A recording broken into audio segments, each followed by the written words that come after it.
To take this one step further, is an experiment that was set in the 60s.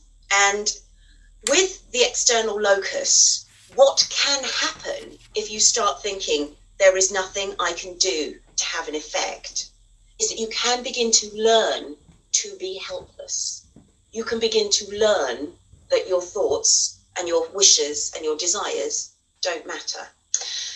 Now, this experiment took place in the 60s. I have taken care to put the dates there because it's an experiment you will not like very much. It would not happen now because it is very unethical, but I need to explain it anyway because it told us a lot about people who become depressed. It tells us a lot about this idea of where that mindset of I can't do anything comes from.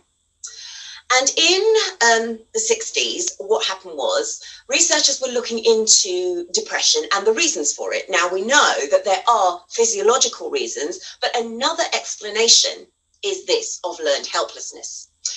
And what happened in the experiment was that dogs were put into a box, as you can see there. And what would happen is there would be a buzzer on that side and then a light, and they would go off, and when the buzzer and the light went off, the dog would get a little electric shock on the grid at the bottom, just like a static electricity shock. What the dogs learned to do was they learned to escape. They learned to jump out of the box. However, in one condition, they raised the barrier. The dog could not get out of the box.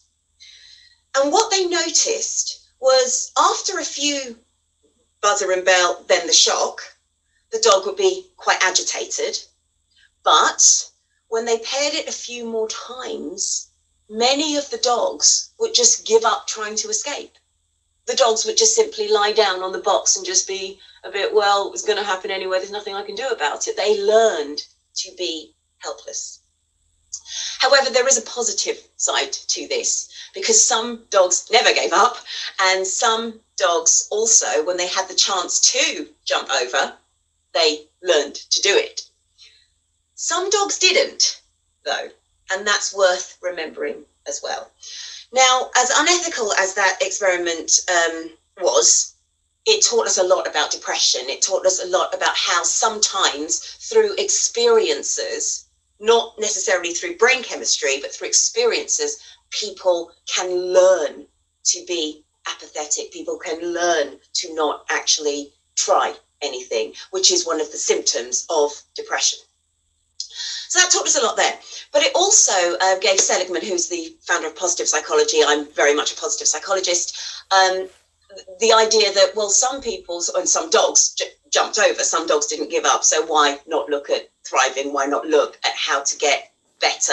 And why not look at what keeps those dogs or people going? So that's a positive end to that particular story. But it's worth knowing that sometimes our experiences, I mention family only to say that experiences in our past can cause us to behave as we do in the future, or in the present rather, not to blame them.